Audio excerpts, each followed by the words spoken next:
Дэлгсэн тэрлэгчиг Монгол нутгийн гонцсон шаргал сэжүүрэн хошуулдсан харгачиг 33 говийн ходог бараадсан өвгдөн мартахын учиргууд өрөвдөхтөн шүлэг өвчитсэн.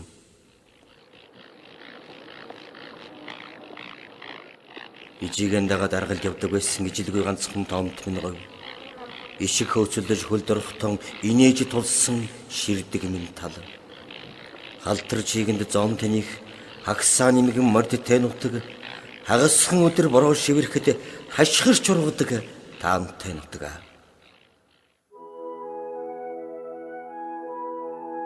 Бүтэн орныхон сэмэрээгүй хаяг амьтай байх гэсэндэн захаж нутгалсан бүлэн зул тех хорнон айлтай байх гэсэндэн хаяалж холдсон өртөө гэрүүд нь гүүргийн дугаараа мэдлсэн өдөр өдөртөн хаяа 30 усан дэрэн уулздаг.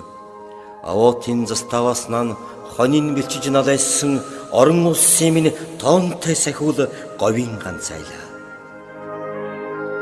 Холдлоо гэхэд хонд носон холдож чадаагүй. Хот ганцархтан 2 хоногоос хэтэрч үзээгүй. Ад үйдсэн хоёулан шамдандан анигссан говийнхныг ардын дууны бадаг шиг мартчихсан юм биш байгаа да. Хуран тэнгэрт ховзэйган өртөнд датгсан говьчууд маань 21 оноос арай цаахан амьдарч байна. Дэрсэн дунсан тэнгэрийн шаргал дүлий шиг дэлдэлэн бараадаж тэдмэн одоо яаж л явна да. Аргад өчөж үлдүүлсэн амар хөөхнүүд хаваа татсаар л атан тэмээдэн ачаад үрч адуу ургалж эмнэг сургасаар л өрн хөлсөд бэлчээр дээрэн үдэш хорой зэлэн дээрэн инг хөөсөж үнсэн дээрэн илүүгэртэн идэн дээрэн намрын дунд сарын 17-ны ганцхан өдрийн амралттай ч нар дальтчулсан говьдон наслахтаан дэд бохимдаагүй явна.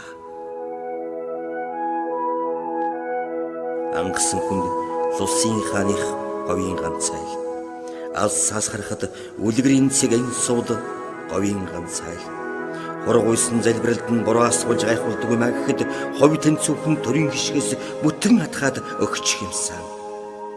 Ширин гойгоор тайтгаруулж ширэг зүлэг хөглөрүүлдэггүй маа гэхэд ширхэг лав өгөхт нь тэн тэмтчүүлж сөгчүүлэхгүй юмсан да. Адуус нь хүртэл улаан ном даргалагдсан говь маань айлны харан Улаанбаатараас мартагддаг байна. Үлэг гөрвлийн өндөг нь эртний түүхэнд үнтэй хэдий ч үдийн нарам цагилсан ганц айл нь эзнийхэн сэтгэлд түүнээс ч